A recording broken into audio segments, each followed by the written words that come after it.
ايوه يا جيهان، شايفه النمر قاعد مستأسد، والاسد عامل دوشه. ايوه يا سادات. في هدوء للنمر بشكل جميل. عظمة مصر كلها في النمر هادي. طبعا انا في الاول قلت عليه اسماء الله الحسنى فهدي، فده شيء جميل. هي دي مصر. محمود مختار وتمثال النهضة في الجيزة شيء عظيم.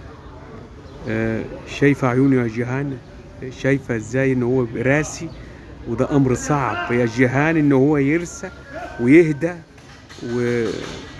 والناس عمالة تضايق الاسد والنمر بشكل مزري، والاطفال مضايقينه، انما هو بيحاول يتماسك. الراجل دوت النمر بيسلم عليك وعليك. يلا.